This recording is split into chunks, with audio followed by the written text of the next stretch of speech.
नमस्कार मंडळी, तुमचं मराठी कॉर्नर या मराठी यूट्यूब चॅनलवर मनापासून स्वागत आहे।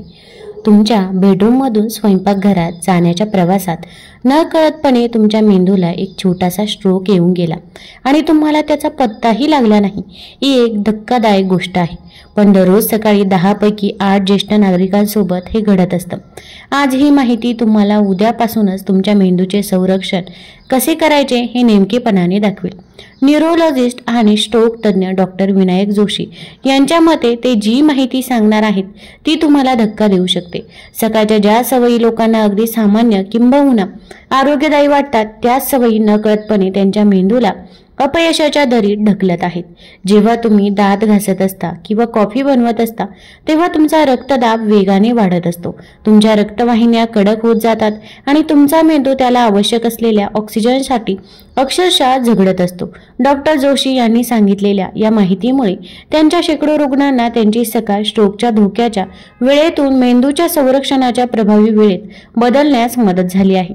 आज आपण ज्येष्ठांबद्दल स्ट्रोकचा धोका वाढवणाऱ्या सकाळच्या 7 सामान्य सवयींबद्दल जाणून घेणार आहोत। सोबतच डॉक्टर जोशी एक अशी स्ट्रोक सेफ मॉर्निंग रुटीन म्हणजेच स्ट्रोक पासून सुरक्षित सकाळची दिनचर्या सांगणार आहेत, ज्यामुळे तुमचा धोका 50% पर्यंत कमी होऊ शकतो। पण त्याआधी त्यांनी त्यांच्या आपत्कालीन विभागात 3 आठवड्यांपूर्वी घडलेली एक घटना सांगितली, ज्याने सकाळच्या दिनचर्येबद्दलचा त्यांचा दृष्टिकोन कायमचा बदलून टाकला। मंगलाताई, वय 67 वर्ष, एक निवृत्त शिक्षिका। मंगळवारी सकाळी 8:30 वाजता त्या चालतच आपत्कालीन विभागात आल्या। त्या आठवड्यातून 3 वेळा योगा करतात, आपली औषधे न चुकता घेतात। थोडक्यात स्वतःची उत्तम काळजी घेणाऱ्या व्यक्तीकडून ज्या अपेक्षा असतात त्या सर्व त्या पूर्ण करत होत्या। पण त्या सकाळी नाश्ता बनवत असताना त्या स्वयंपाकघरात कोसळल्या। त्यांच्या पतीला त्या जमिनीवर पडलेल्या दिसल्या, गोंधळलेल्या अवस्थेत, स्पष्ट बोलू शकत नव्हत्या आणि त्यांचा उजवा हात पूर्णपणे निकामी झाला होता। ॲम्ब्युलन्स येईपर्यंत त्यांची बहुतेक लक्षणे कमी झाली होती, पण डॉक्टर जोशींना नेमकं काय झालं होतं हे कळून चुकलं होतं।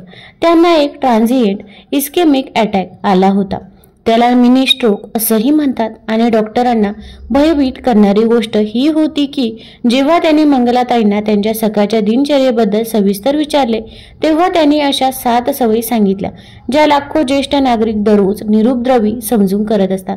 जेव्हा या केवळ 7 सकाळच्या सवयी बदलण्यात आल्या तेव्हा मंगलाताईंना गेल्या 3 महिन्यात एकही न्यूरोलॉजिकल त्रास झाला नाही।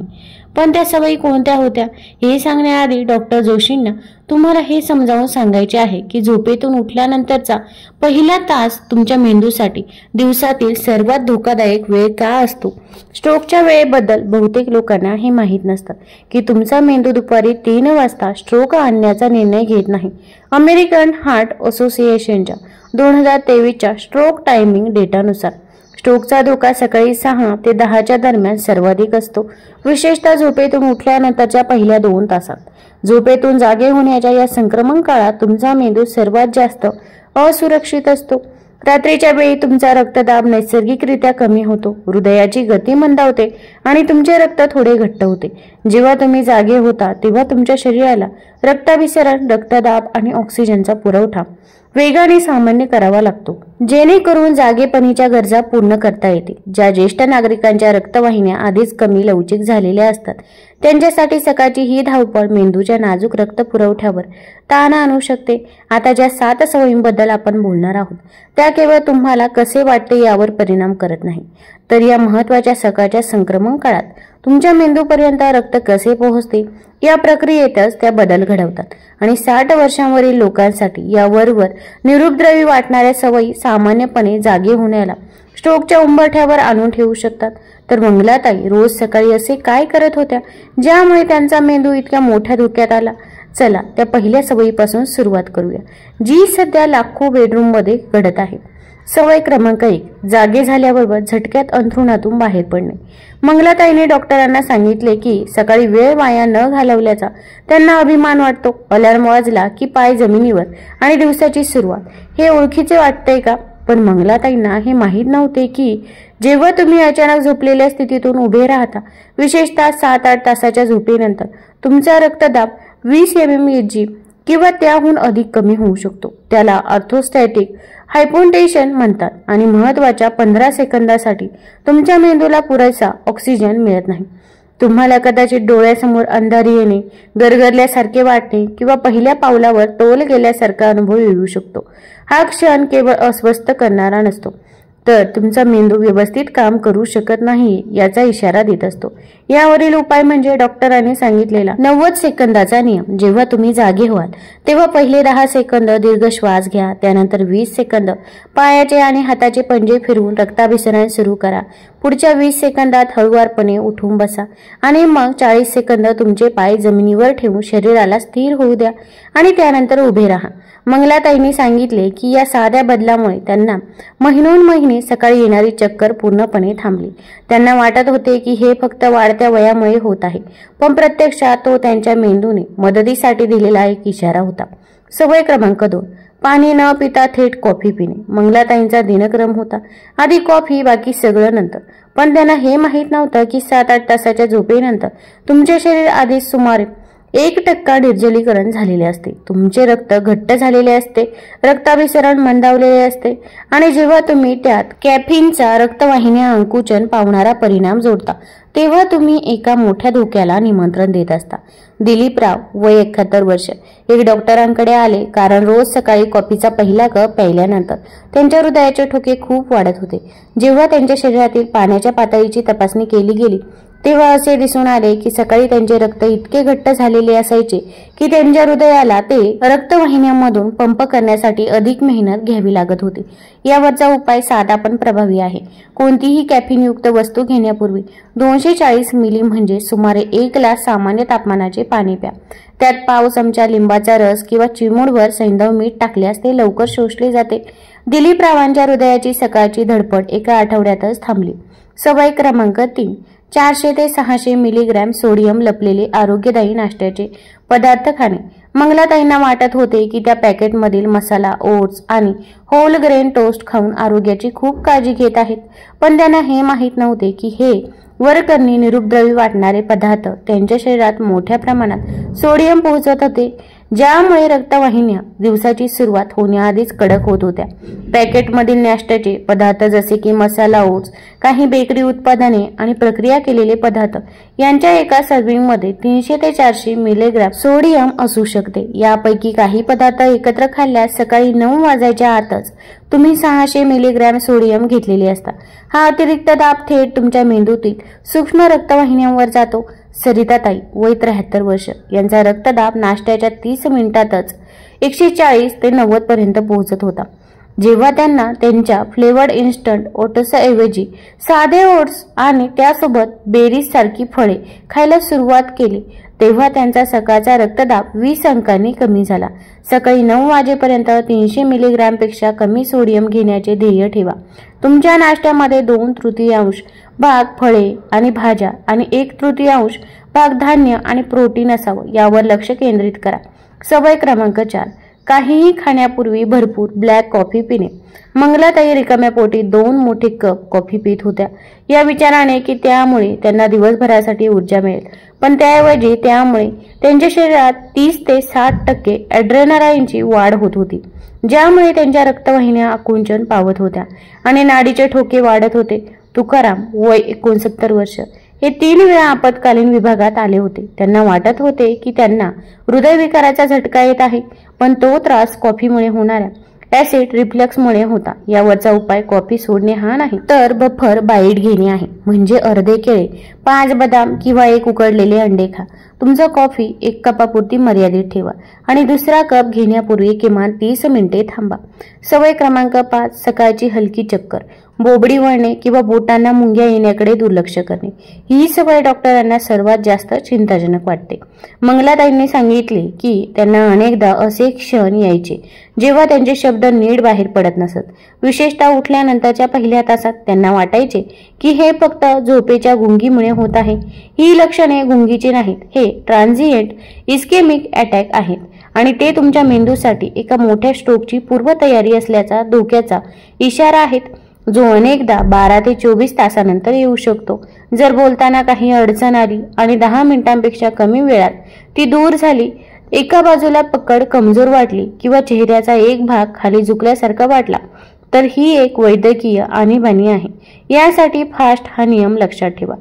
फेस म्हणजे चेहरा झुकणे, आर्म म्हणजे हात कमजोर होणे, स्पीच म्हणजे बोलण्यात अडचण, टाइम म्हणजे वेळ न घालवता ताबडतोब ॲम्ब्युलन्सला बोलवा.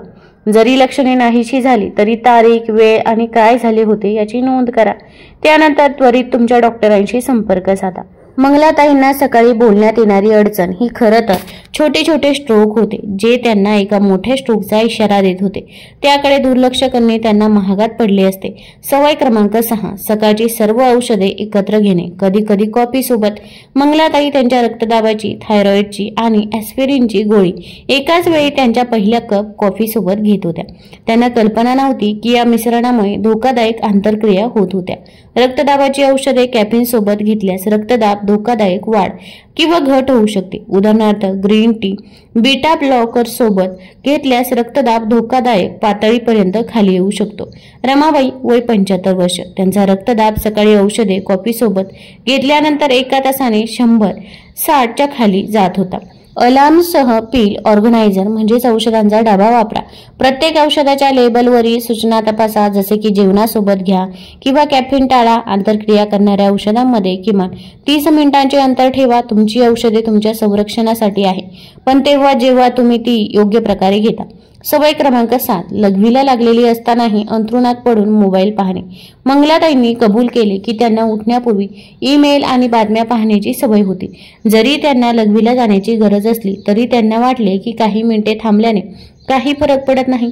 प्रकाशराव वय 68 वर्षे. यांना रोज सकाळी जेव्हा ते शेवटी लघवीला जाण्यासाठी उठायचे तेव्हा त्यांच्या हृदयाचे ठोके अचानक जोरात वाजत असत. जागे झाल्यानंतर 5 मिनिटांच्या आत बाथरूमला जा. जर तुम्ही रात्रीतून 2 पेक्षा जास्त वेळा उठत असाल तर झोपण्याच्या 2 तास आधी द्रव पदार्थ घेणे बंद करा आणि तुमच्या डॉक्टरांशी प्रोस्टेटच्या समस्यांबद्दल किंवा लघवीच्या औषधांबद्दल वेळेबद्दल बोला. स्वतःची एक छोटी तपासणी करा. आता या 5 धोक्याच्या इशाऱ्यांची यादी देत आहोत. यापैकी किती तुम्हाला लागू होतात ते मोजा आणि तो आकडा खाली कमेंट करा. पहिली म्हणजे सकाळी पहिल्यांदा उभे राहताना डोळ्यासमोर अंधारी येणे किंवा गरगरणे. कॉफीचा पहिला घोट घेतल्यावर हृदयाची धडधड वाढणे. नाश्त्याच्या 30 मिनिटाच्या आत रक्तदाब 140 ते 90 पेक्षा जास्त असणे. बोलण्यात अडचण, पकड कमजोर होणे किंवा बधिरता येणे जी 10 मिनिटांपेक्षा कमी टिकते. अंथरुणातून बाहेर पडल्यावर अचानक हृदयाचे ठोके वाढणे. यापैकी किती धोक्याचे इशारे तुम्ही अनुभवता तो आकडा खाली कमेंटमध्ये करा. जर तुम्ही 2 किंवा अधिक मोजले असतील तर तुमची सकाळची दिनचर्या तुमच्या मेंदूला धोक्यात आणत आहे. पण चांगली बातमी ही आहे की आपण हे उद्यापासूनच सुधारू शकतो. उपाय: स्ट्रोक पासून सुरक्षित सकाळची दिनचर्या. त्या मंगळवारी स्वयंपाकघरात कोसळलेल्या मंगलाताईंना आठवत आहे का? डॉक्टरांनी सांगितलेली स्ट्रोक सेफ मॉर्निंग रुटीन सुरू केल्यानंतर 6 महिन्यांनी त्यांनी डॉक्टरांना असे सांगितले ज्यामुळे त्यांच्या अंगावर शहारे आले. त्या म्हणाल्या, डॉक्टर, आता मी जेव्हा सकाळी उठते तेव्हा माझा मेंदू दिवसभरासाठी खरा तयार असल्यासारखा वाटतो. सकाळची गुंगी गेली आहे, चक्कर येणे थांबले आहे आणि मला गेल्या अनेक वर्षांपेक्षा जास्त ताजेतवाने वाटते. मंगलाताई आता नेमके काय करतात आणि डॉक्टर जोशी त्यांच्या 60 वर्षांवरील सर्व रुग्णांना काय करण्याची शिफारस करतात ते पाहूया. पायरी 1, आदल्या रात्री तयार करा 1 ग्लास पाणी. तुमचं पील ऑर्गनायझर आणि कमी सोडियम असलेले नाश्त्याचे पदार्थ काउंटरवर तयार ठेवा. तुमच्या सकाळचा मेंदू सर्वोत्तम निर्णय घेऊ शकत नाही म्हणून गोंधळ टाळा. पायरी नंबर 2, 90 सेकंदाचा जाग येण्याचा नियम टाळा. दीर्घ श्वास, हलकी हालचाल, हळू उठून बसणे, पाय जमिनीवर ठेवून थांबणे आणि मग उभे राहणे. यामुळे तुमच्या हृदयाला आणि रक्तवाहिन्यांना सुरक्षितपणे जुळवून घेण्यासाठी वेळ मिळतो. पायरी नंबर 3, आधी पाणी, मग थोडे प्रोटीन, मग कॅफीन. याच क्रमाने आधी पाणी प्या जेणेकरून तुमचे रक्त पातळ होईल. मग कॅफीनचा प्रभाव कमी करण्यासाठी काहीतरी खा आणि मग ऊर्जा मिळवण्यासाठी कॉफी प्या जेणेकरून शरीराला धक्का बसणार नाही. पायरी नंबर 4, एका आठवड्यासाठी तुमचा रक्तदाब आणि कोणतीही असामान्य लक्षणे नोंदवा. एकाच आकड्यापेक्षा पॅटर्न अधिक महत्त्वाचे असतात. तुमच्या सकाळच्या निवडींचा तुमच्या मेंदूवर कसा परिणाम होतो हे तुम्हाला दिसू लागेल. पायरी नंबर 5, ही माहिती कुटुंबातील सदस्यांना किंवा जवळच्या मित्राला सांगा जेणेकरून ते सुद्धा धोक्याचे इशारे ओळखू शकतील. स्ट्रोकची लक्षणे सूक्ष्म असू शकतात आणि काय पाहावे हे माहीत असलेली दुसरी व्यक्ती तुमचे प्राण वाचवू शकते. मोठ्या न टिकणाऱ्या बदलांपेक्षा छोटे सातत्यपूर्ण बदल अधिक प्रभावी ठरतात. तुमचा मेंदू सर्वात आधी फरक ओळखेल, मग तुमची ऊर्जा आणि मग तुमचा आत्मविश्वास वाढेल की तुम्ही तुमच्या सर्वात मौल्यवान संपत्तीचे खऱ्या अर्थाने संरक्षण करत आहात। उद्या सकाळी तुम्ही जी दिनचर्या पाळाल ती एकतर तुमच्या मेंदूचे संरक्षण करेल किंवा त्याला धोक्यात टाकेल। 60 वर्षांनंतर स्ट्रोक प्रतिबंधाच्या बाबतीत कोणतीही मधली पायरी नसते। जर या व्हिडिओमुळे तुम्हाला तुमची एक जरी धोकादायक सकाळची सवय ओळखता आली असेल तर लाईक बटन दाबा आणि ही माहिती 60 वर्षांवरील अशा व्यक्तीसोबत शेअर करा ज्यांना याची गरज आहे। लक्षात ठेवा, स्ट्रोक प्रतिबंध म्हणजे परिपूर्णता नव्हे, हे तुमच्या रोजच्या निवडी तुमच्या मेंदूच्या आरोग्यावर कसा परिणाम करतात हे समजून घेणे आहे।